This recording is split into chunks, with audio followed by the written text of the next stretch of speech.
Assalamualaikum warahmatullahi wabarakatuh.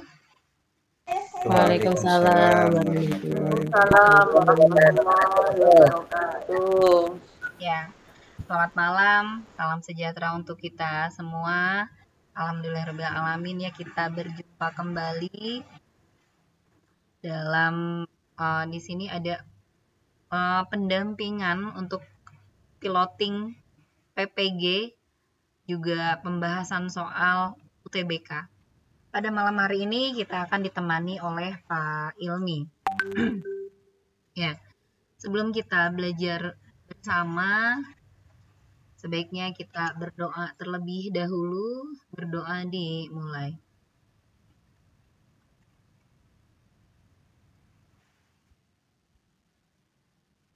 Berdoa dicukupkan. Ya. Pada malam hari ini kita akan ditemani oleh Pak Ilmi ya. Bagaimana kabarnya Bapak Ibu semua? Mudah-mudahan sehat ya. Mudah-mudahan sehat semuanya, jaga kesehatannya ya sampai nanti karena banyak tugas-tugas kita kerjakan. Ya, dan malam hari ini saya silakan kepada Pak Ilmi. Silakan Pak Ilmi. Oke, terima kasih Bu Susi. Assalamualaikum warahmatullahi wabarakatuh. Waalaikumsalam warahmatullahi wabarakatuh. Alhamdulillahirabbil alamin. Pada malam hari ini Bapak Ibu, mudah-mudahan Bapak Ibu semuanya dalam keadaan sehat, dimudahkan segala urusannya, dan tentunya Bapak Ibu nantinya akan diberikan kemudahan untuk bisa lulus ya Bapak Ibu ya, baik itu mengerjakan UKIN-nya maupun UTBK-nya. Pada malam hari ini fokus kita adalah terkait dengan UTBK dan UKIN ya, yang sebentar lagi akan dihadapi oleh Bapak Ibu peserta PPG piloting tahap 1 ya. Jadi malam hari ini pembahasan kita adalah UTBK dan UKIN Bapak Ibu ya. Dan juga ada peserta yang piloting tahap 2 ya. Bisa menyimak saja sebagai pengetahuan bagi Bapak Ibu yang piloting untuk tahap 2 Bapak Ibu ya. Baik, pada malam hari ini kita akan membahas soal terlebih dahulu ya Bapak Ibu ya. Kita mantapkan lagi untuk soal yang ada di modul Bapak Ibu ya. Kita mantapkan untuk soal yang ada di modul. Saya izin untuk share screen terlebih dahulu. Oke, sudah terlihat Bapak Ibu? Share screen saya sudah terlihat apa belum? Sudah Pak. Terlihat jelas? Sudah, oke baik. Nah, kita ke latihan pemahaman dulu ya, sambil mengingat-ingat untuk materi-materi yang sebelum-sebelumnya ya. Nah, di latihan pemahaman ini ada di halaman 25 Bapak Ibu ya. Coba kita ke halaman 25. Oke. Nah, saya ingin buka lagi yang bisa dicoret-coret ya Bapak Ibu ya. Kalau yang ini nanti tidak bisa dicoret-coret. Saya bukanya di Nitro saja.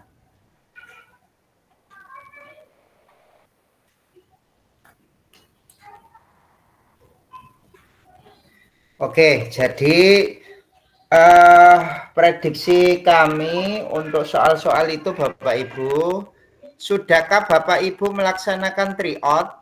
Ada yang belum sampai hari ini? Atau sudah semua? Belum Pak Ilmi. Melaksanakan tryout? Oh belum? Masih abu-abu Pak Ilmi. Masih abu-abu Pak Ilmi. Oh masih abu-abu. Terakhir sampai tanggal 8 ya Bapak Ibu ya? 8 ya 7 Pak. ya? Ya, 7. Nah, 7 ya. Nah, sekarang masih tanggal 28, jadi masih panjang waktunya. Jadi Bapak Ibu kemungkinan besar itu untuk jadwalnya bergiliran ya Bapak Ibu ya. Jadi Bapak Ibu tetap semangat sambil mempersiapkan diri dengan beberapa soal-soal ya. Oke, kita ke latihan pemahaman. Silakan ada yang membaca salah satu, silakan.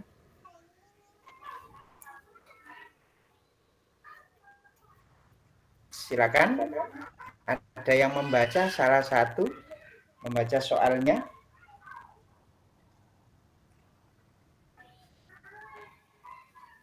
Bisa ditunjuk Bu Susi untuk yang membaca soal.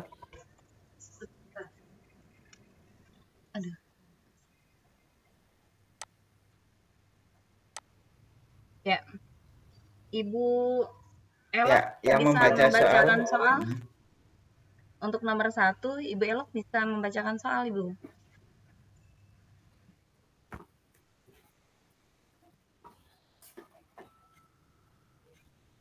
Ya, silakan Bu. Baik, Bu.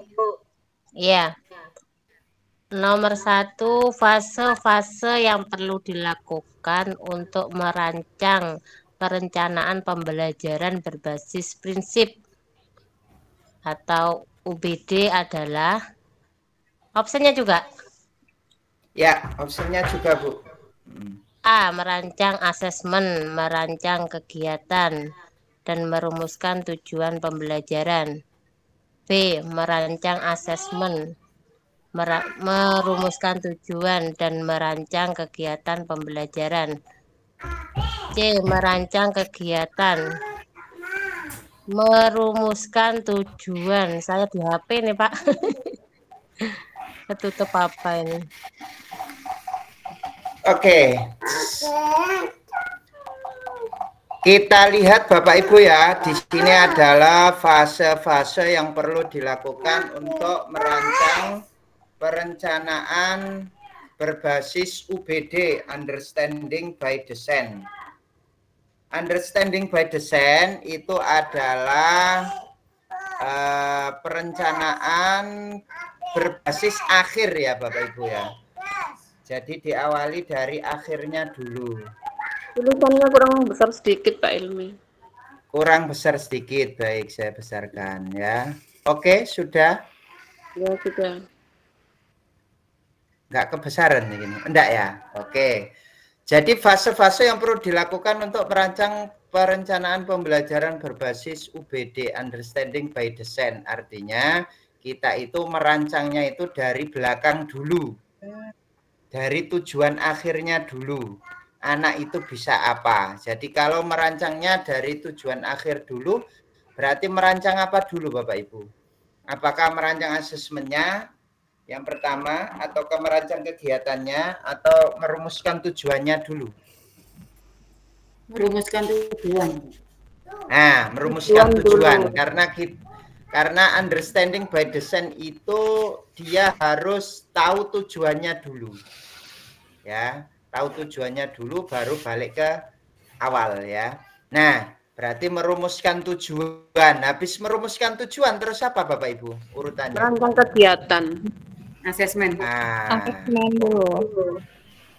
Asesmen dulu. Jadi merumuskan tujuan, kemudian merancang asesmen dan merancang kegiatan pembelajaran. Jadi yang ditentukan itu TP-nya dulu, tujuan pembelajarannya dulu, anak itu bisa apa nantinya, baru habis itu dirancang asesmennya. Nah, asesmen yang dipakai itu apa? Asesmen awal, asesmen formatif, sumatif. Nah, kemudian baru ke kegiatan pembelajaran. Jadi jawabannya adalah E. Jadi kata kuncinya apa UBD itu? Kata kuncinya adalah tujuannya dulu. Merumuskan tujuan. Karena dia melihatnya itu hasil akhir. Dilihat hasil akhirnya itu anak bisa apa. Gitu ya.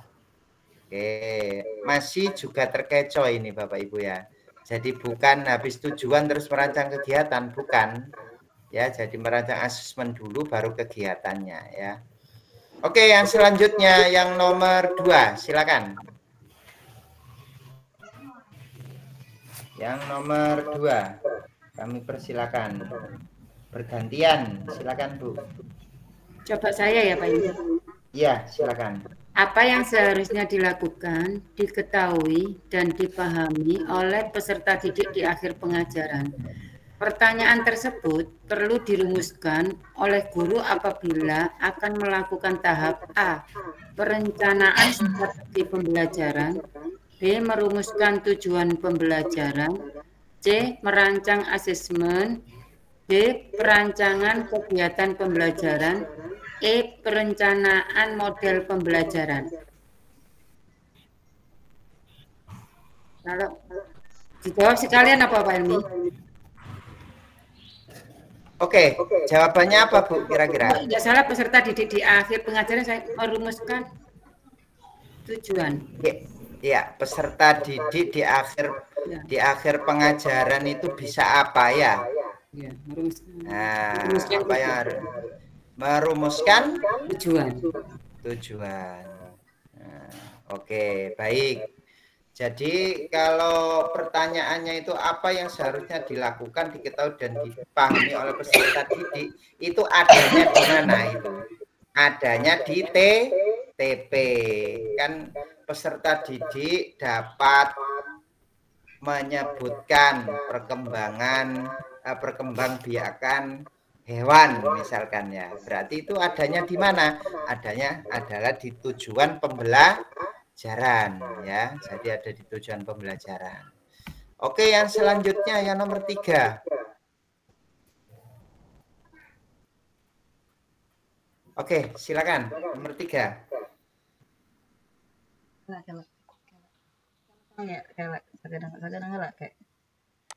Silakan nomor 3 ya. Silakan yang mau membacakan Pak Misdianto, silakan Pak. Nomor 3.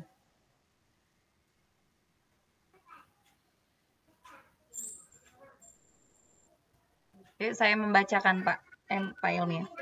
Nomor 3, bagaimana saya dapat mengetahui bahwa pembelajaran telah mencapai hasil belajar yang diinginkan? Pertanyaan tersebut perlu dirumuskan oleh guru ketika akan melakukan tahap A. Merencanakan model pembelajaran, B. Merumuskan tujuan pembelajaran, C. Merancang asesmen, D. Merancang kegiatan pembelajaran, E. Merencanakan pendekatan pembelajaran. Oke, kira-kira jawabannya apa Bapak Ibu? Kalau pertanyaannya asesmen. Nah, jadi di sini kita dapat mengetahui apakah sudah mencapai KKTP-nya sudah tercapai itu di mana nanti?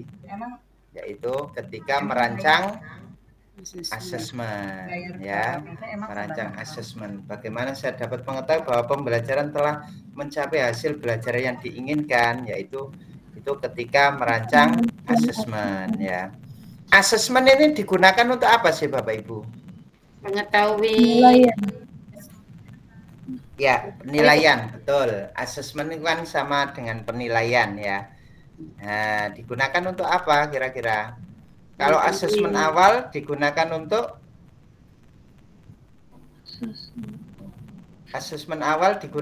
apa Bapak Ibu? Mengetahui sejauh mana peserta didik asesmen awal itu untuk mendiagnosis Bapak Ibu. Asesmen awal itu mendiagnosis atau mengetahui kemampuan awal siswa, itu asesmen awal ya. Terus minat siswa atau gaya belajar siswa, profil belajarnya itu ya. Itu asesmen awal. Kalau asesmen formatif untuk mengetahui apa Bapak Ibu? proses pembelajarannya. Proses pembelajaran. Dalam proses pembelajaran, Pak. Iya, betul. Asesmen formatif itu dalam proses pembelajaran, betul. Dipakai untuk apa kira-kira? Fungsinya. Formatif kan dipakai materi. Bukan, Pak. Sampai di mana materi? kemampuan untuk memperbaiki proses pembelajaran, Bapak Ibu ya. Formatif itu untuk memperbaiki proses pembelajaran ya. Jadi biasanya Bapak Ibu kan memberikan lembar evaluasi ya. Nah, seberapa dia paham terhadap pembelajaran yang diberikan. Kan begitu Bapak Ibu, itu formatif. Kalau sumatif untuk apa? Kalau sumatif dia kan di akhir bab, bisa di akhir bab atau bisa di akhir semester, ya kan? Nah, kira-kira tujuannya apa?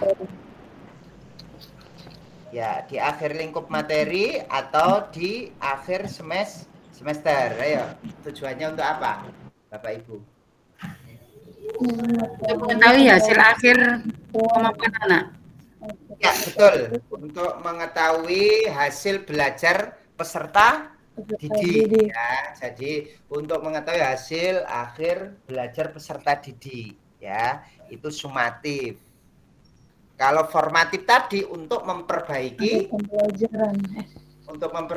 pembelajaran, ya. Jadi digunakan untuk memperbaiki pembelajaran. Oh, ternyata pertemuan yang pertama terkait dengan perkembangbiakan hewan ini siswanya ini belum memahami, berarti harus diberikan metode atau model pembelajaran yang lain, kan gitu ya. Nah, jadi formatif itu digunakan untuk pembenahan pembelajaran, Bapak Ibu. Kalau sumatif itu karena di akhir dia itu digunakan untuk mengetahui hasil belajar peserta didik. Nah, oke. Yang nomor 4, silakan. Siapa? Bagaimana saya mendesain kegiatan pembelajaran agar peserta didik yang beragam dapat mencapai tujuan pembelajaran? Merupakan pertanyaan penting yang perlu dipertimbangkan pada tahap A. Merencanakan model pembelajaran, B. Merumuskan tujuan pembelajaran, C. Merancang asesmen, D. Merancang kegiatan pembelajaran, dan E. Merencanakan strategi pembelajaran. Oke, yang mana Bu kira-kira? Bagaimana saya mendesain kegiatan? Nah, mendesain kegiatan kata kuncinya. Bagaimana saya mendesain kegiatan? Itu dipertimbangkan ketika apa sih itu? Tujuan pembelajaran ya. Merencanakan pembelajaran. Merencanakan pembelajaran atau merancang kegiatan pembelajaran. Ketika kita merancang kegiatan pembelajaran, itu yang kita tanyakan kan gini, bagaimana saya mendesain kegiatan pembelajaran agar peserta didik yang beragam dapat mencapai tujuan pembelajaran. Nah, jadi kata kuncinya di sini, mendesain kegiatan pembelajaran. Ya, oke. Jadi di sini Bapak Ibu harus tahu kata kuncinya ya. Kalau pertanyaannya seperti ini, yang dapat dipahami peserta didik di akhir berarti itu merumuskan tujuan pembelajaran. Ya. Jadi siswa itu bisa apa di akhir itu? Berarti merumuskan tujuan pembelajaran. Nah, kalau di sini bagaimana pembelajaran telah mencapai hasil belajar yang diinginkan? Nah, untuk mencapai hasil belajar yang diinginkan itu dengan cara mengasesmen. Kita tahu itu tercapai atau enggak itu kan dengan cara kita memberikan penilaian kan Bapak Ibu ya. Nah, itu sudah mulai memahami ini Bapak Ibu? Oke ya. Insya Allah sudah. Baik. Kita lanjut yang nomor 5, silakan. Ayo.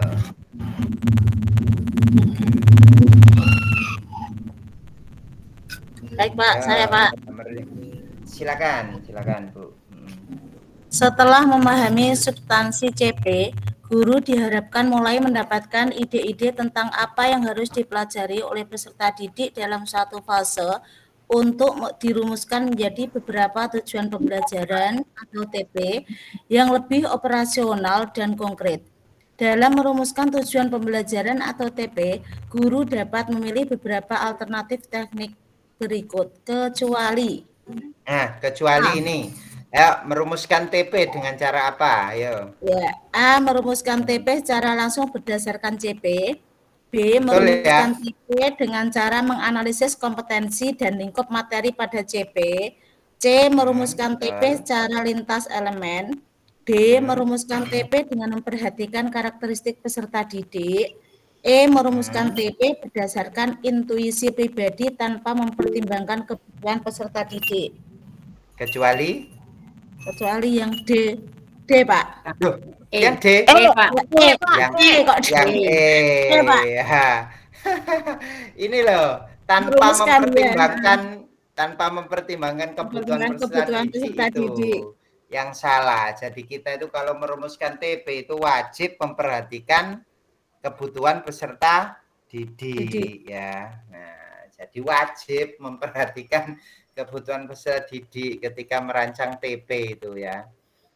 Jadi CP di breakdown jadi TP ya. TP kemudian ditentukan KKTP. KKTP itu apa Bapak Ibu?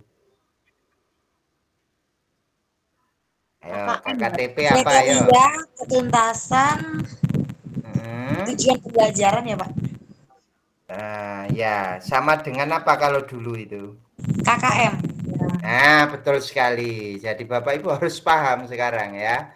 Nah, nanti setelah ini kan dikukuhkan jadi guru profesional lah. Kalau nggak paham nanti kan nggak jadi guru profesional nanti ya. Oke, lanjut. Nomor 6. Ya, silakan.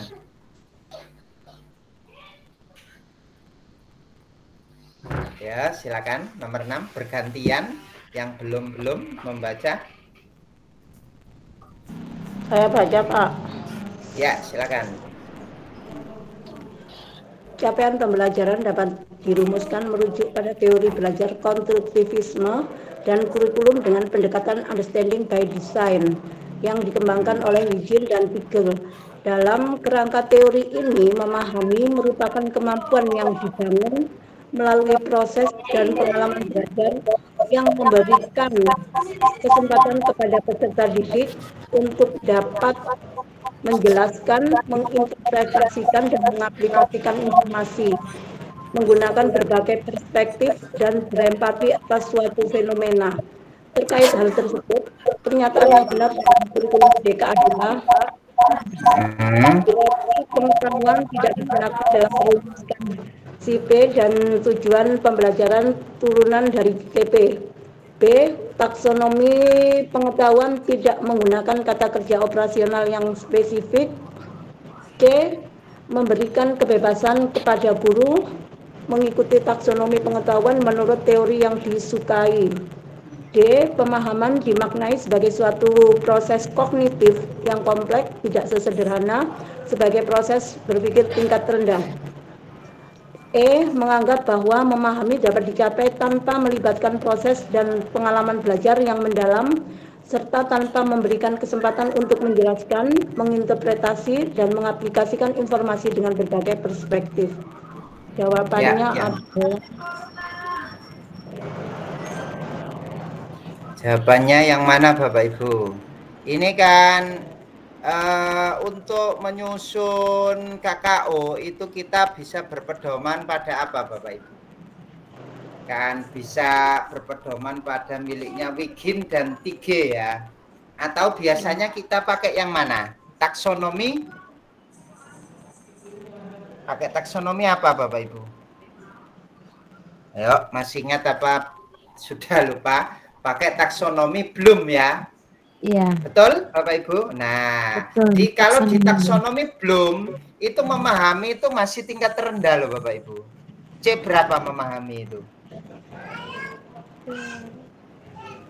Kalau di taksonomi belum itu C berapa memahami itu? C2, Pak. C1. C2 ya. Nah, coba kita lihat biar Bapak Ibu nanti mengenal juga. Kalau 3 itu beda lagi ya Bapak Ibu ya. KKO sepertinya kemarin sudah ada.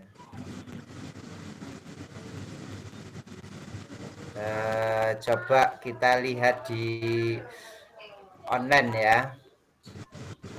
Jadi kita harus juga mengetahui untuk KKO ya. KKO taksonomi belum ini Bapak Ibu ya. KKO taksonomi belum revisi. Nah, ini. Oke. Nah, memahami itu C2 Bapak Ibu ya. Nah, jadi Bapak Ibu harus tahu ini. Mengingat itu C1, artinya masih tahapan rendah Bapak Ibu ya. Memahami itu C2, masih tahapan rendah. Menerapkan itu juga C3 masih tahapan rendah. Kalau yang tahapan sudah berpikir tingkat tinggi itu yang mana? Yang C4 sampai C6. Ya, itu berpikir tingkat tinggi. Kalau masih mengingat, memahami, menerapkan, ini masih berpikir tingkat rendah ini Bapak Ibu ya. Jadi dinamakan berpikir tingkat tinggi itu kalau sudah menganalisis, mengevaluasi, dan menciptakan. Nah, terus kata kerja turunannya ini Bapak Ibu, mengingat itu sama dengan mengenali, mengingat kembali, membaca, menyebutkan. Nah, kalau kita menyebutkan itu kan cuman sederhana ya Bapak Ibu ya. Sebutkan sila-sila Pancasila kan gampang ya. Nah, untuk anak kelas 1 nih. Ya. Nah, terus memahami itu menjelaskan, mengartikan, mengidentifikasikan. Nah, ya. Terus menerapkan itu melaksanakan, mengimplementasikan. Nah, menganalisis itu nih ya, menelaah, memerinci, mengaitkan, memecahkan itu menganalisis ya. C4. Mengevaluasi itu mengkritik, membuktikan. Terus menciptakan itu C6. Merencanakan, memproduksi dan lain sebagainya, membuat ini C6. Nah, bedanya apa?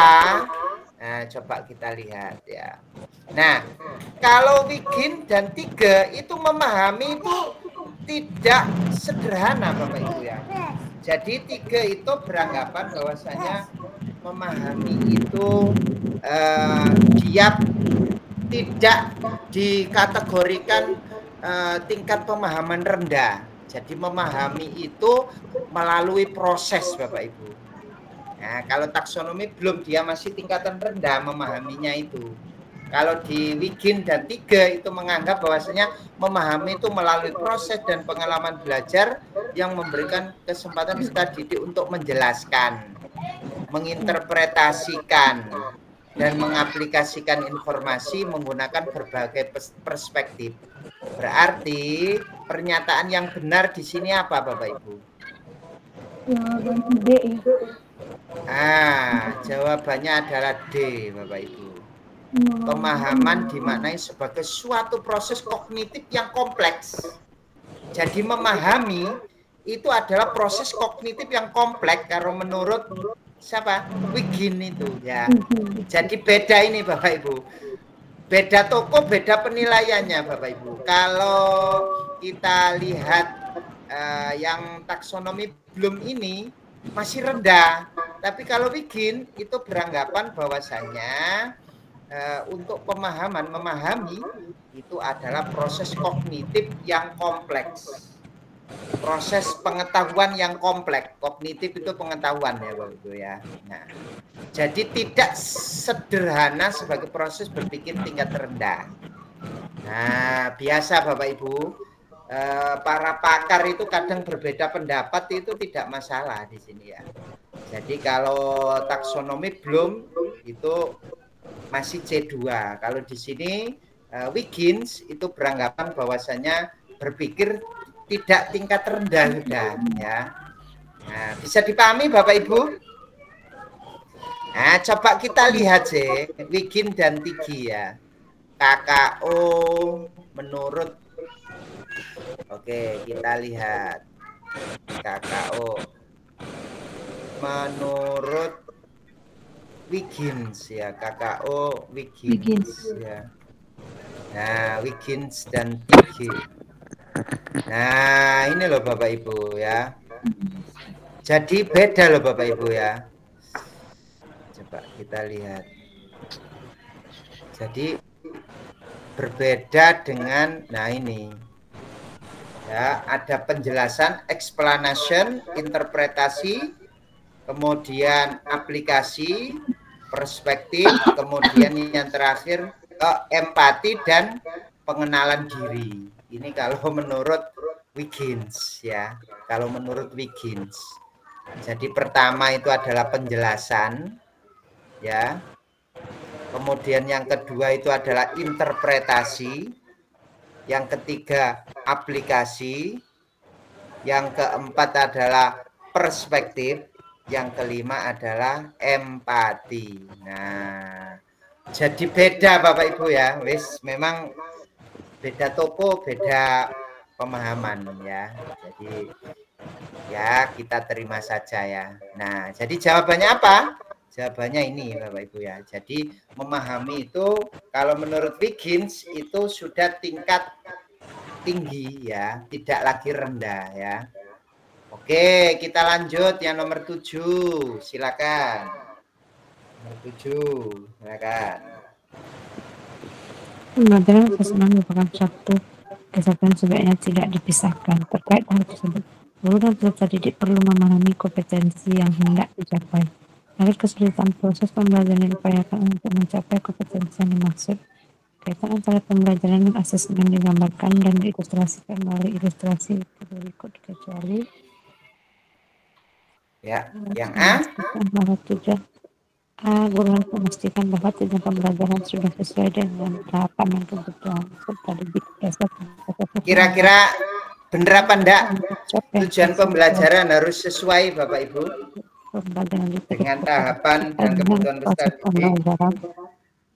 Sesuai ya, ini. Sesuai ya. Nah, ini yang ditanyakan kan yang enggak sesuai, ini berarti sesuai. Terus yang B, sesuai apa enggak? Guru dapat mengukur capaian hasil belajar peserta didik pada akhir pembelajaran jika diperlukan. Tidak. Iya. Oke, Ya Pak kita Ali. Iya. Mengukur capaian hasil belajar kan peserta didik pada akhir pembelajaran. Tapi jika diperlukannya ragu sih. Iya, ada jika diperlukan di sini. Berarti salah. Ya, enggak. B Pak Ilmi, Oh, B Pak Ilmi. Oh, salah. Oke, Ya. coba kita lihat yang C. Kita Sepanjang lihat yang proses C. pembelajaran, guru dapat mengadakan asesmen formatif untuk mengetahui sejauh mana tujuan pembelajaran sudah dicapai oleh peserta didik. Iya, Oke, proses pembelajaran kan pakai Oke, nih. asesmen formatif. Formatif. Oke ya ini ya. Oke. Oke. Nah, Bapak Ibu jangan terkecoh ya. Yang D. Guru perlu merancang asesmen yang dilaksanakan pada awal pembelajaran, pada saat pembelajaran, dan pada akhir pembelajaran. Betul? Oke, betul Pak Ya. ini. Betul. Terus yang E. Proses pembelajaran dilakukan tanpa memperhatikan hasil asesmen, karena hal itu dapat menghambat aktivitas peserta didik. Nah, ini proses pembelajaran sebaiknya dilakukan tanpa memperhatikan loh Bapak Ibu. Tanpa juga. Ya, tanpa memperhatikan. asesmen, karena Jadi itu dapat kira-kira yang menghambat. mana? Yang E jawabannya Pak. Yang E. Jadi yang B ini masih betul Bapak Ibu. Kalau yang E jelas salah fatal ini ya, karena proses pembelajaran sebaiknya dilakukan tanpa memperhatikan hasil asesmen. Nah, ini nggak boleh ya. Jadi hasil asesmen itu memang digunakan untuk perbaikan proses pembelajaran. Jadi hasil asesmen itu tidak menghambat loh Bapak Ibu. Tidak menghambat kreativitas anak ya. Jadi justru kita itu nanti akan meningkatkan kreativitas anak kalau tahu hasilnya, kan gitu ya. Oke, jangan terkecoh Bapak Ibu. Guru dapat mengukur capaian hasil belajar peserta didik pada akhir pembelajaran jika diperlukan. Nah, jadi gini loh maksudnya itu Bapak Ibu. Jadi sumatif itu tidak harus di akhir. Paham ya Bapak Ibu ya? Paham. Jadi sumatif itu bisa dilaksanakan di mana? Di awal. Di akhir Di akhir setelah pembelajaran bab ya Pak ini ya. Ya, di akhir bab ya kan. Sudah selesai babnya baru langsung sumatif. Boleh. Sumatif, boleh. Ya. Jadi tidak harus di akhir. Nah, kalau jika diperlukan boleh. Berarti benar apa salah ini? Benar Pak ini, benar Pak ini. Benar ya, benar. Nah, ini sumatif itu tidak harus ditaruh di akhir Bapak Ibu. Kalau memang Bapak Ibu membutuhkan di awal boleh gitu. Tapi kalau Bapak Ibu pengen di akhir juga boleh ya, jika diperlukan. Oke, nomor 8. Silakan. Nomor 8. Ya, bergantian yang belum atau yang sudah baca lagi boleh, silakan. Yang sering baca itu biasanya kalau ada soal cepat ingat ya. Karena dia pelaku utamanya. Saya Pak Ibu. Ayo. Ya, ayo silakan. Pada setiap mata pelajaran terdapat sejumlah capaian pembelajaran sebagai kompetensi pembelajaran yang harus dicapai oleh peserta didik pada setiap fase. Rumusan tersebut memberikan gambaran tentang tujuan ini dan ketersediaan waktu untuk mencapai tujuan tersebut dalam 6 etape yang disebut fase. Pemanfaatan fase-fase CP dalam perencanaan pembelajaran dapat dikemukakan sebagai berikut kecuali A. Memperlukan kolaborasi guru pada fase yang sama untuk merancang pembelajaran yang efektif bagi peserta didik. Benar ya Pak ini, benar. Iya, jadi guru kelas 1 berkolaborasi dengan guru kelas 2. Kelas 2 karena satu fase. A. Betul ya berarti ya? Betul. Fase A kan ya, betul. Oke, lanjut. Yang B gimana? B. Mendorong guru fokus pada ketercapaian CP di akhir fase tanpa perlu memperhatikan perkembangan peserta didik dan kesinambungan proses pembelajaran antar kelas. Salah Pak Ilmi. Ini tanpa perlu ya di akhir fase, tanpa perlu mempertimbangkan peserta didik gimana? Nah, bisa jadi ya, bisa jadi salah ya, bisa jadi kecuali ya. Oke, kita bahas lagi yang bawah. C. Memberi kesempatan pada guru untuk melaksanakan pembelajaran sesuai dengan kesiapan belajar. Betul ya? Betul. Nah, oke. Jadi ini kita pemenuhan kesiapan belajar. Betul. Yang D? Memungkinkan guru merancang dan melaksanakan pembelajaran secara fleksibel. Betul. Oke. Yang E? Memastikan peserta didik mencapai kompetensi pembelajaran. Betul. Berarti jawaban yang salah tadi adalah yang B ya. Oke. Karena yang diminta di sini adalah kecuali. Memang dibuat fase-fase itu biar guru itu bisa berkolaborasi ya. Guru kelas 1 kolaborasi dengan guru kelas 2. Guru kelas 3 kolaborasi dengan guru kelas 4. Guru kelas 5 kolaborasi dengan guru kelas 6 fase C ya. Nah, dalam ketercapaian CP di akhir fase itu wajib memperhatikan perkembangan peserta didik. Ya, wajib itu memperhatikan ya. Di sini kan tanpa perlu jadi salah ya. Oke, lanjut berikutnya Bapak Ibu silakan.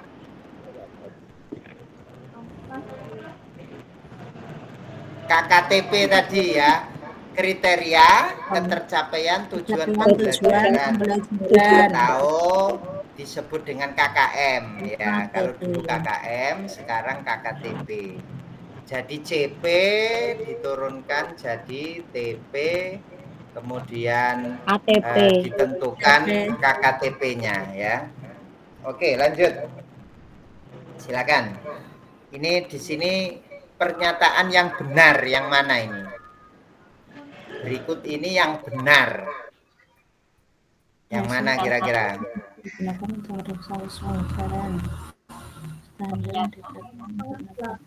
Kayaknya semua benar ya Pak. Pak. Semua Yang benar. ya Semua benar. Semua benar. Hasil KKTP digunakan untuk merefleksi, betul ya. Merefleksi itu artinya, refleksi itu sama dengan apa sih Bapak Ibu? Bahasa sederhananya refleksi itu apa? Bahasa sederhananya. Merespon. Merespon. Refleks. Bahasa refleksi. Evaluasi. Ya betul. Digunakan untuk evaluasi Bapak Ibu ya. Oke, betul kan ya KKTP? Oke, terus KKTP merupakan standar yang ditetapkan untuk menentukan ketercapaian tujuan, betul ya. Ya. Nah, memang dia digunakan untuk standar menentukan. Jadi KKTP-nya berapa kan gitu kan ya. Jadi untuk yang TP ini KKTP-nya berapa kan gitu, harus sudah ditentukan ya. KKTP dapat disusun melalui pendekatan rubrik, betul? Betul. Nah, terus KKTP dapat disusun melalui deskripsi kriteria, interval nilai, betul ya. Berarti semuanya benar ya. Iya. Oke. Lanjut berikutnya yang nomor 10. Pernyataan terkait asesmen awal untuk menentukan tepat atau tidak. Nah, ini saya garis bawahi yang kurang tepat. Ya. Asesmen awal berfungsi untuk mendapatkan nilai hasil belajar loh ya. Asesmen awal kok hasil belajar, ayo. Yang menilai hasil belajar tadi asesmen apa? Mendapatkan nilai hasil belajar. Mendapatkan nilai hasil belajar pakai asesmen apa? Sumatif. Asesmen sumatif itu untuk mendapatkan nilai hasil belajar. Ya. Nah, tapi kita lihat dulu yang bawah ya. Barangkali nanti ada sesuatu yang kurang tepat ya. Yang B. Hasil asesmen awal digunakan sebagai dasar untuk melakukan tindak lanjut perbaikan. Betul ya?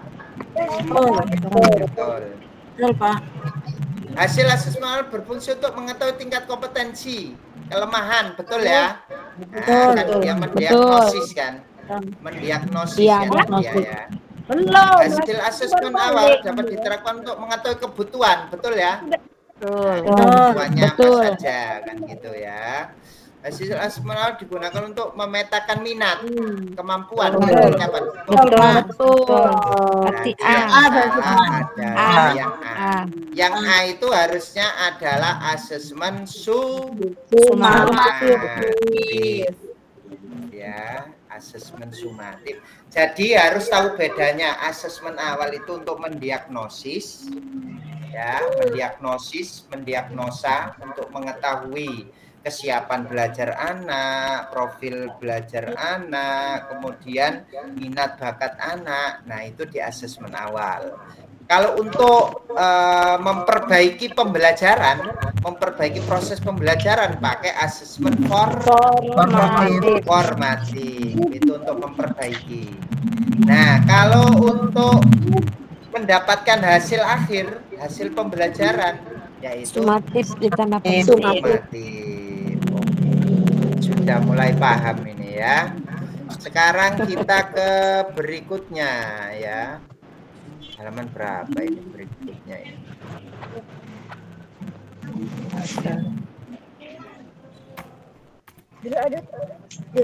Kita lihat halamannya dulu.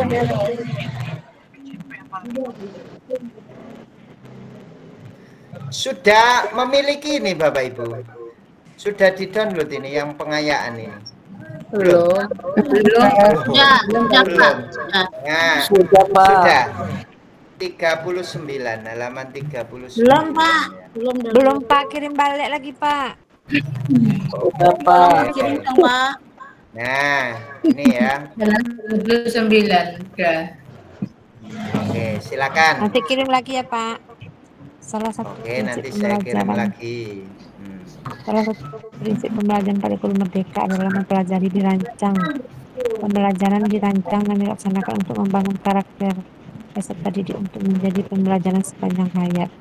Berdasarkan prinsip tersebut beberapa pernyataan berikut merupakan kegiatan yang dapat dilakukan guru kecuali A. Memastikan setiap aktivitas pembelajaran selalu diiringi dengan pemberian tugas untuk mengukur pemahaman peserta didik terhadap materi yang dipelajari. B. Guru mendorong peserta didik melakukan refleksi untuk memahami kegiatan didik. C. harus pakai tugas. Senantiasa memberikan umpan balik langsung, mendorong kemampuan peserta didik untuk terus belajar, mengeksplorasi ilmu pengetahuan. Yang D buka Pak, yang D Pak buka. Yang D coba. Nah ini silakan. Guru memberikan proyek yang ditunjukkan untuk mendorong pembelajaran dengan judul yang dapat mengeksplorasi ilmu pengetahuan. Guru memvariasikan kompleksitas atau tingkat kesulitan tugas untuk mengakomodasi peserta didik dengan berbagai tingkat kesulitan belajar. Ya, yang mana Bapak Ibu? Apa? Tidak harus ada penugasan setiap pembelajaran. Tidak harus diberi tugas, Pak. Oh, tidak harus diberi tugas. Oke, kita lihat ya. Kalau D gimana Pak? Kalau D. Yang D. Nah, D Pak, D kan itu kurikulum merdeka ya Pak. Ya, kurikulum merdeka itu dirancang untuk membangun karakter kan memang ya. Iya. Karakternya itu tertanam di mana? Di profil pelajar Pancasila. Ya. Kalau D benar Membangun salah Pak D. karakter untuk mencapai tujuan pembelajar sepanjang hayat. Berdasarkan prinsip tersebut, beberapa pernyataan berikut merupakan kegiatan yang dapat dilakukan guru untuk pembelajar sepanjang hayat. Kecuali. Maaf Pak, kecuali. Nah, guru memastikan setiap aktivitas pembelajaran selalu diiringi dengan pemberian tugas. Masa setiap kali itu aktivitas pasti diberi tugas? Kan enggak harus ya Bapak Ibu. Yang A. Apa yang A, kecuali ya, tadi saya nggak ngeliat kecuali. Pak Ilmi, kalau anak kelas 1 nanti kasih tugas nggak belajar loh Pak Ilmi. Iya sih Bu, tapi itu kecuali loh Bu. Iya. Kecuali ya? Iya. Berarti yang bukan ya Pak ya? Kata kuncinya di poin kecuali nih. Ya, poin kecuali ya, yang bukan. Oke, lanjut. Yang nomor 2, silakan. Semua saat pembelajaran Pak harus untuk menjadi proses pembelajaran. Mengadakan asesmen awal. Nah, ini Rit, mengadakan asesmen awal. Hasilnya asesmen awal tersebut diketahui 45 memiliki kecenderungan gaya belajar visual. Nah, 45 visual, 5 kinestetik, 40 auditori. Sebagai berikut kecuali. Nah, Hafid juga memperoleh informasi bahwa secara umum peserta didiknya memiliki kecenderungan minat yang relevan dengan gaya belajarnya masing-masing. Jadi minatnya disesuaikan dengan gaya belajarnya. Jadi kalau kinestetik, berarti dia minatnya nanti ke olahraga kemungkinannya. Berdasarkan data tersebut, Pak Hafid merencanakan pembelajaran berdiferensiasi pada elemen proses berikut kecuali elemen proses ya. Merencanakan pembelajaran berdiferensiasi pada elemen proses kecuali lagi Bapak Ibu. Oke, kita deteksi dulu yang A.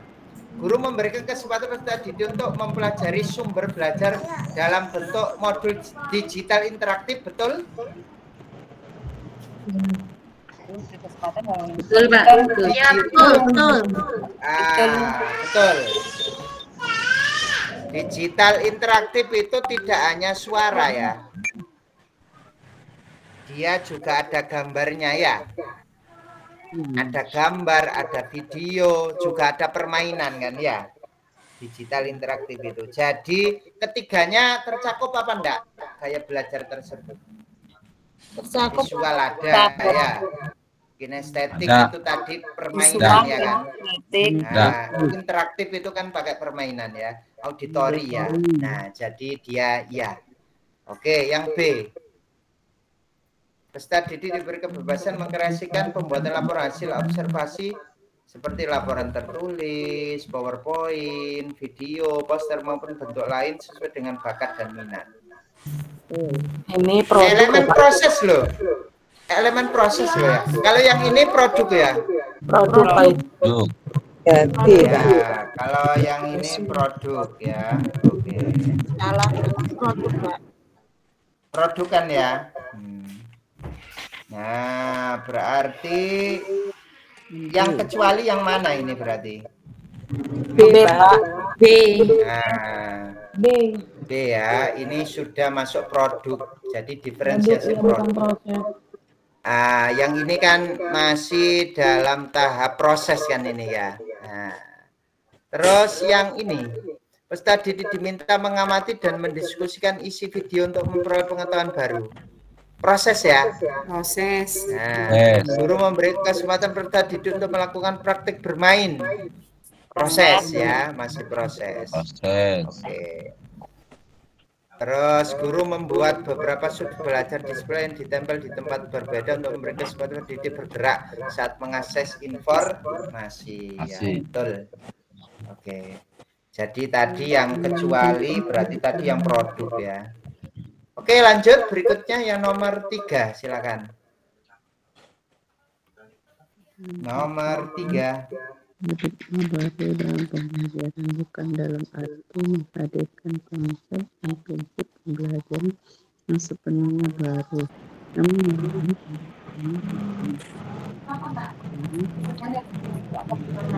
implementasi kurikulum merdeka. Berjadwal mikir mana loh, Pak? Aku ngebun loh. Aku sekali ya. Implementasi kurikulum merdeka mengedepankan paradigma baru dalam pembelajaran, bukan dalam arti menghadirkan konsep dan prinsip pembelajaran yang sepenuhnya baru, namun lebih pada upaya untuk memastikan terciptanya praktek pembelajaran yang berpusat pada peserta didik. Kata kuncinya berpusat pada peserta didik. Penerapan paradigma baru dalam pembelajaran dimaksud tergambar beberapa kegiatan berikut, kecuali lagi ya ini ya. Pada awal tahun ajaran, guru berusaha mencari tahu kesiapan. Betul apa enggak? Di awal tahun mencari tahu kesiapan belajarnya. Betul. Betul ya. Di asesmen awal ya. Oke. Guru senantiasa memberikan umpan balik langsung yang mendorong kemampuan peserta didik terus belajar dan mengeksplorasi. Betul ya. Betul. Diberikan umpan balik. Guru menggunakan otoritas sebagai pembimbing utama pembelajaran dalam mengatasi pembelajaran timbul tanpa melibatkan orang tua. Ayatnya ketutup, Pak. Bisa kami baca. Kecuali Pak Ilmi layarnya ketutup. Loh, yang lainnya layarnya ketutup tak Bapak Ibu? Ketutup, Pak. Layarnya ketutup. Tidak, Pak, tidak. Layar. Tidak mungkin sinyal kali Bu, sinyal Bu. Saya ulang lagi. Saya ulang lagi, enggak apa-apa. Soalnya kan jadi satu amat.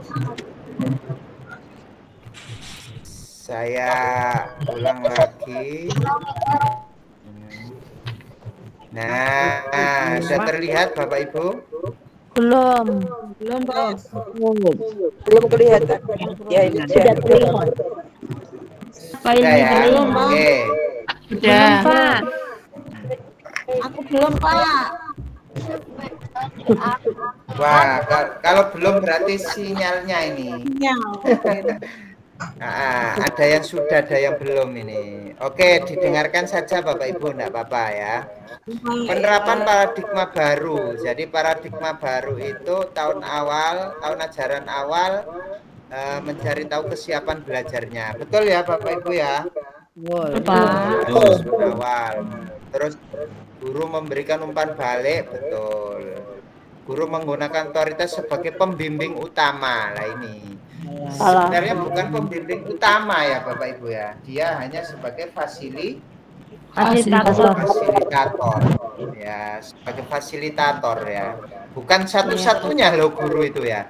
Guru itu bukan satu-satunya sumber belajar ya. Nah, jadi guru itu bukan satu-satunya sumber belajar.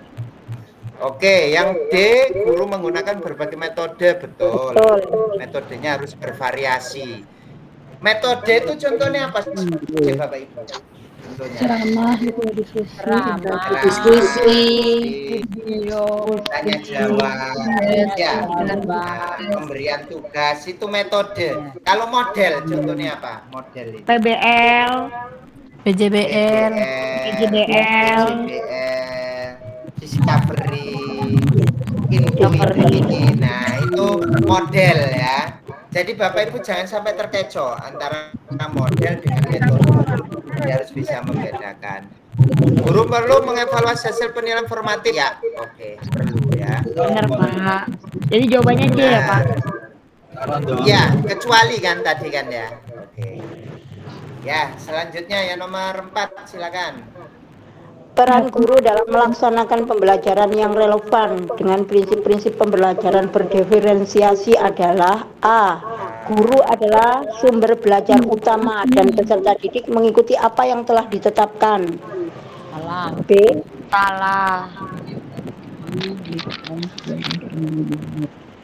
Salah ya? Salah. Guru bukan sumber utama ya.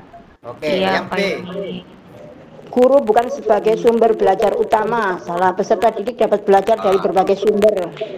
Betul. Benar. Betul. Yang B ini betul. Kebalikan dari A tuh, Pak. Guru itu bukan sebagai sumber utama ya, betul ini. Guru menjadi mediator antar peserta didik agar terjadi transfer pengetahuan. Gimana? Mediator benar juga sih, Pak. Betul. Mediator betul. Guru salah. Salah. Mediator antar peserta agar terjadi transfer. Betul. Betul. Mediator, jadi mediator. Mediator itu apa? Salah. Media. Salah. Mediasi kan, Pak? Betul, Pak. Guru menjadi motivator. Ini pembelajaran berdiferensiasi loh ya. Mediator apa, Pak? Yang betul kan jadi ya, mediator itu hanya sebagai penghubung. Kalau fasilitator dia memfasilitasi. Beda ya Bapak Ibu ya. Iya. Guru menjadi motor penggerak utama, salah. Bukan penggerak utama guru itu ya. Nah, ini jawabannya B dong, Pak. Hanya memotivasi saja. Jawabannya yang betul kan B ya? Iya, Pak. Guru bukan sebagai sumber belajar utama. Peserta didik dapat belajar dari berbagai sumber. Itu namanya diferensiasi. Ya. Nah, oke, lanjut. Berikutnya. Bu Farida. Ada di sini Bu Farida? Oke, ada Bu Farida. Silakan Bu Farida dibaca.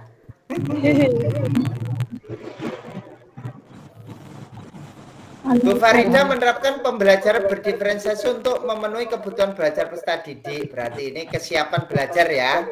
Nah, dengan demikian ia membagi peserta didik dalam beberapa kelompok. Ternyata Bu Farida masih mengalami kesulitan karena semua peserta didik masih bertanya kepadanya, sehingga proses belajar masih berpusat pada guru. Hal yang dapat dilakukan Ibu Farida adalah apa? Jadi dia itu sudah dia itu menerapkan pembelajaran berdiferensiasi pemenuhan kesiapan belajar sudah dilakukan, tapi ternyata setelah dibagi kelompok masih ada yang bertanya. Nah, kira-kira gimana? Bu Farida dapat melakukan praktek pelepasan tanggung jawab bertahap. Ia mengajak peserta didik dalam grup untuk bekerja sendiri tanpa adanya pengawasan dari guru. Porsi tanggung jawab guru lebih besar. Nah, ini salahnya di mana? Karena porsi guru lebih besar, Mas Yan. Berarti masih berpusat pada sendiri pada guru kan ya. Nah, tanggung jawabnya lebih besar guru masalahnya ya. Bu Farida dapat melakukan pelaksanaan tanggung jawab bertahap. Betul. Ia mengajak peserta didik dalam grup bekerja sendiri-sendiri dengan hasil karya yang sudah ditentukan tidak boleh diubah. Peserta didik tidak perlu bekerja sama. Gimana? Peserta didik tidak perlu bekerja sama. Salah ya? Salah. Oke. Bu Farida dapat melakukan pelaksanaan tanggung jawab bertahap. Betul. Ia mengajak peserta didik dalam grup untuk menghasilkan sebuah karya yang berkaitan dengan konsep yang sedang dipelajari. Peserta didik bekerja sama. Betul ya? Bekerja sama. Betul. Mempunyai porsi tanggung jawab yang lebih besar. Guru Salah. mempunyai porsi tanggung jawab yang lebih besar. Salah. Mempunyai porsi tanggung jawab besar. Salah, Pak. Pusat masih pada guru, Tanggung Pak. jawabnya lebih besar guru. Ya, masih pada Iya. Betul Pak. Karena kan guru masih pada guru kan ini lebih besar. Iya, lebih besar tanggung jawabnya dibandingkan peserta didik. Nah.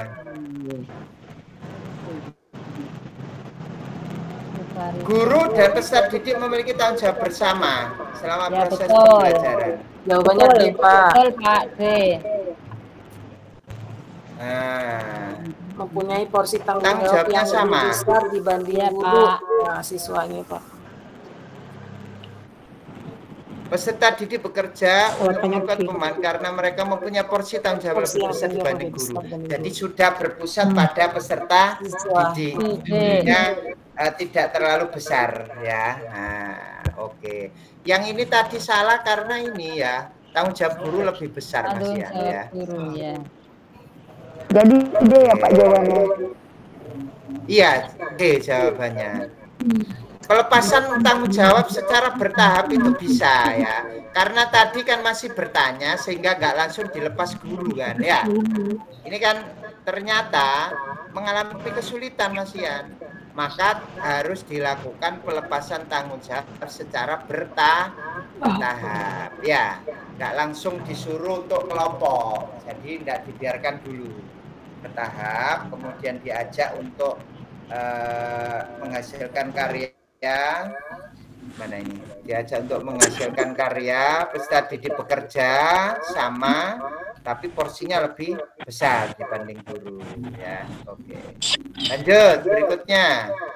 Nomor 6. Orang guru mengadopsi elemen-elemen diferensiasi dalam pelaksanaan pembelajaran, seperti menggunakan bahan bacaan yang berbeda untuk peserta didik dengan kemampuan membaca yang beragam. Namun, beberapa peserta didik masih kesulitan mencapai tujuan pembelajaran. Tindakan yang paling tepat untuk mengatasi permasalahan tersebut adalah A. Meminta peserta didik yang kesulitan untuk belajar lebih keras. B. Mengurangi tingkat kompleksitas tugas. C. Meminta peserta didik untuk bekerja sendiri. D. Melanjutkan dengan kurikulum yang telah direncanakan. E. Merevisi pendekatan dan strategi pembelajaran. Pak. Pak. Ini melaksanakan ya, kita bahas dulu ya. Ini melaksanakan diferensiasi apa ini? Kalau bacaannya berbeda. Diferensiasi apa kira-kira? Kalau bacaannya berbeda. Gaya belajar. Konten. Diferensiasi konten. Betul. Kan materinya disuguhkan dalam bentuk yang berbeda kan ini ya. Diferensiasi konten. Namun peserta didik masih kesulitan mencapai tujuan pembelajaran. Jadi yang salah yang apa? Salahnya yang E Bapak Ibu ya. Berarti yang B Pak. E. Mengurangi tingkat kompleksitas. Tapi Bang. Izin Pak Hilmi bertanya Pak Hilmi. Ya. Izin. Nanti apakah soal-soal ini bisa dibuatkan kuisis Pak Hilmi buat latihan kayak waktu kita P3K dulu. Terima kasih. Oh, kayak tadi pagi. Oke, bisa nanti Bu Susi yang buatkan nanti ya. Oke. Nah, jadi seorang guru mengadopsi elemen-elemen diferensiasi dalam pelaksanaan. Nah, tindakan yang paling tepat ya mengatasi permasalahan tersebut yang jelas itu pendekatannya butuh direvisi Bapak Ibu. Strateginya berarti kurang tepat itu. Sehingga anak kok masih kesulitan ya kan. Nah, berarti strateginya Iya, yang kurang tepat ya. Oke, strategi yang digunakan guru kurang tepat. Barangkali bukan kontennya yang harus berbeda mungkin ya. Mungkin prosesnya yang dibedakan. Kalau prosesnya dibedakan berarti nanti pemberian tugasnya berbeda. Jadi yang low diberi tugas lebih rendah, yang high lebih tinggi kan tingginya ya. Nah. Oke. Nah, jadi ini kemungkinan diferensiasi konten tidak masuk ini ya. Jadi harus direvisi. Mungkin pakai diferensiasi proses. Itu maksud saya ya.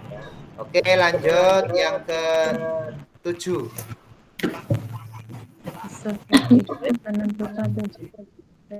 Tujuan pembelajaran, alurnya gimana? Alurnya untuk merumuskan tujuan pembelajaran. Guru menginformasikan tujuan belajar. Ya, terus. Tujuan pembelajaran tidak dicapai bersama.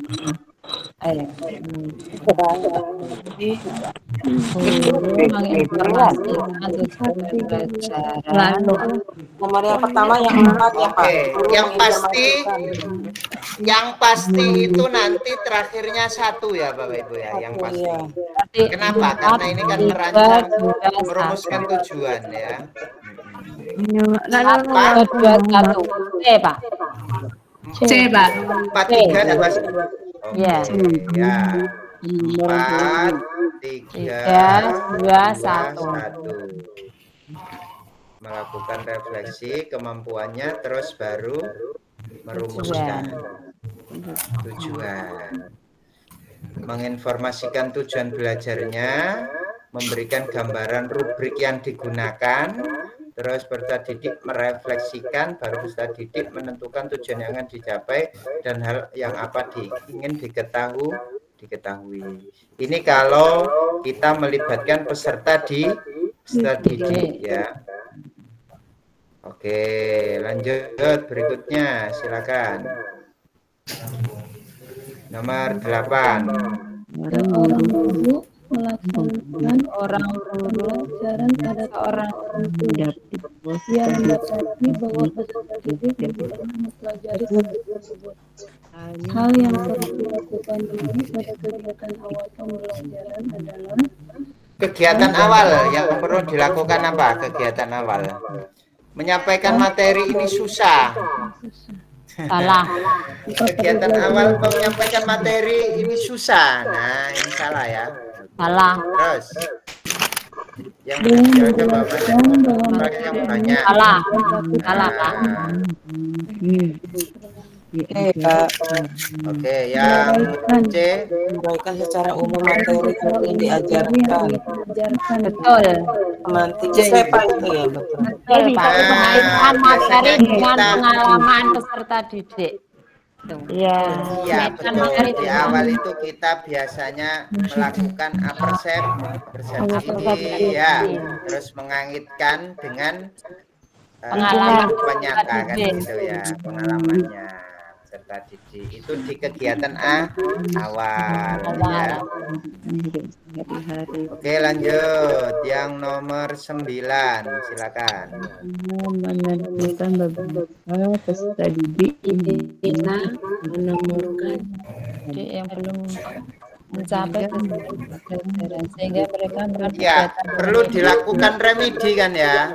Nah, perlu dilakukan remedi yang tidak mencapai tujuan pembelajaran, itu dilakukan remedi. Langkah yang paling tepat untuk menyelesaikan tersebut. Proses untuk ya Pak, merencanakan kegiatan pembelajaran. Merencanakan memberikan PR yang banyak, salah ya. Apa?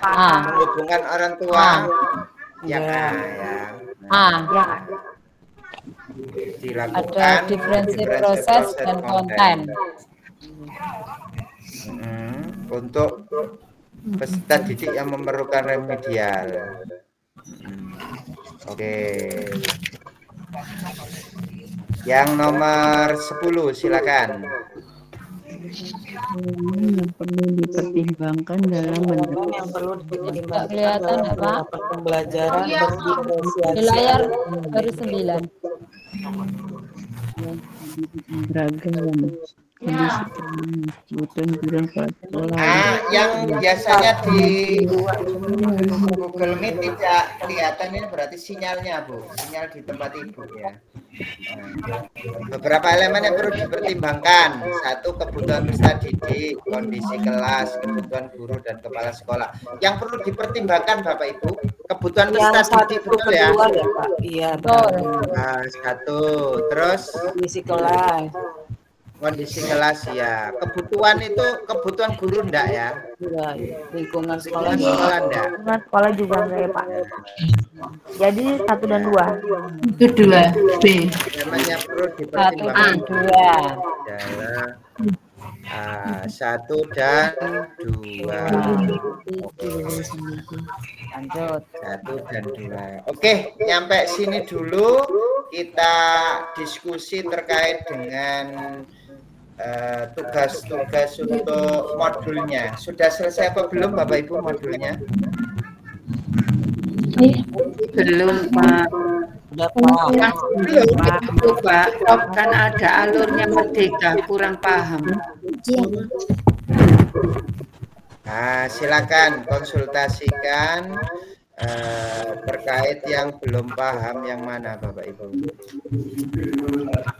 Kak Helmi, nanti itu dibuatkan kuisis buat Kak Helmi, Bu Susi.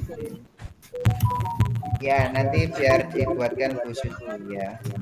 Kuisis, jadi kita bisa mengulang kembali kayak waktu zaman dahulu Bu Susi. Kita kegiatan PPK. Ya, terima kasih. Saya buatkan. Oke, ada yang ya silakan. Ya. Untuk modul 1, 2, 3 itu kan ada topik 9 itu.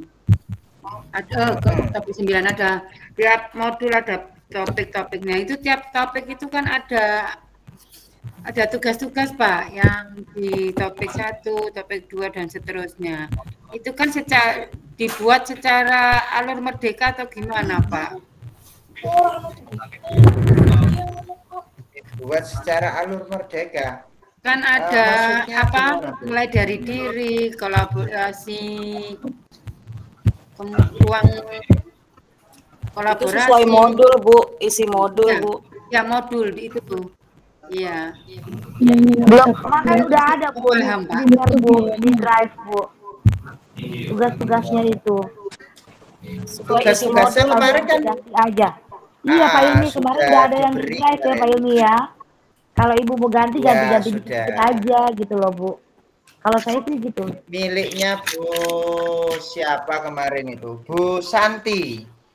Miliknya Bu Santi itu malah iya di-share di grup itu beliau memberi memberi link drive-nya sudah di-share ya, sudah di-share. Udah Pak, udah lengkap kok Pak lagi itu, ya.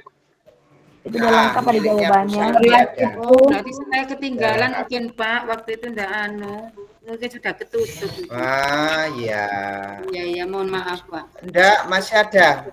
Nanti dicari miliknya Bu Santi kayak gini nanti.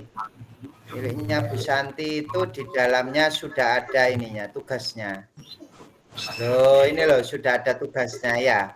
Word-nya ya. Udah ada semua Pak di drive Pak. Saya lihat itu udah lengkap kok Pak. Loh, sudah lengkap ya. Nah, ada. Betul Pak udah. Oke, tinggal Bapak Ibu nyalin saja nanti. Ketemu nanti di share ya Pak Bu Tavia ya. Terima kasih. Oke, siap Ibu. Terima kasih loh Bu. Oke. Ada yang untuk RPP-nya atau modulnya? Modulnya belum selesai Pak. Saya ya. Saya lagi bikin Pak. Baru proses Pak. Iya. Soalnya di sekolahan lagi banyak kegiatan Pak Ilmi. Banyak lomba-lomba Pak. Izin ya Bu Tavia, nanti di-share ya Bu di grup ya. Terima kasih. Siap Oke, Ibu. oke. Baik, seperti itu Bapak Ibu, malam hari ini kita cukupkan karena kalau bahasa terlalu banyak nanti jadi lupa ya. Besok kita ketemu lagi Pak ya. Ilmi, saya kan lagi buat untuk modul yang itu Pak. Nanti kalau itu saya share ya Pak ya. Mohon dikoreksi ya Pak. Ya. Di-share di grup juga enggak apa-apa. Nanti saya koreksi ya. Iya, sekalian masuk di kasusnya ya Pak ya. Studi kasusnya bisa di-share di grup juga, nanti saya revisi. Iya Bapak, makasih banyak. Di kasus jangan yang diferensiasi semua ya. Kalau bisa Bapak Ibu coba yang lainnya gitu loh maksud saya. Yang UBD? Ya, UBD kan bisa gitu loh. Atau yang CRT barangkali, atau yang PSE boleh Bapak Ibu, yang PSE dicoba ya. Jadi buatnya jangan diferensiasi semua ya. Nah, nanti kan bisa diadopsi teman-teman yang lain kan, kalau ada yang berbeda ya. Satunya diferensiasi, satunya PSE, satunya inklusi barangkali ya. Sehingga nanti kalau memang ada di sekolahnya itu yang punya kebutuhan khusus, pakai itu nggak apa-apa Bapak Ibu. Boleh ya di Pak sekolah Ilmi saya ya? ada. Yang Boleh kalau memang inklusi ya Pak, inklusi. Betul. Adakah di sekolah Bapak Ibu yang seperti itu? Kalau ada pakai itu aja, jangan diferensiasi ya. Jadi nanti biar di grup itu yang ngerjakan itu enggak hanya diferensiasi gitu loh. Ada contoh-contoh yang lain gitu ya. Oke, itu Bapak Ibu harapan kami jangan diferensiasi semua kasusnya, biar nanti ada wawasan lain selain yang diferensiasi gitu ya. Oke, saya serahkan ke Bu Susi, silakan Bu Susi. Ya, terima kasih Pak Ilmi untuk materinya pada malam hari ini. Pembahasan soalnya lumayan ya Bapak Ibu semua, dan diharapkan bisa diulang-ulang lagi. Nanti saya share YouTube-nya juga, dan soal-soalnya nanti Pak Ilmi bisa di-share di grup ya Pak Ilmi. Nanti selain soal dari Pak Ilmi yang wordnya mungkin gitu, nanti saya insya Allah saya buatkan ke quizisnya ya. Terima kasih ya. Oke, siap. Ya, terima kasih Pak Ilmi, juga Bapak Ibu semua. Malam hari ini kita cukupkan saja. Selamat beristirahat, jaga kesehatannya, dan mudah-mudahan ya kita semua dimudahkan ya, dimudahkan dalam PPG, lulus semua. Malam hari ini kita tutup saja. Wassalamualaikum warahmatullahi wabarakatuh. Waalaikumsalam. Terima kasih Bu Susi. Terima kasih Pak Ilmi. Terima kasih Bu Susi. Terima kasih.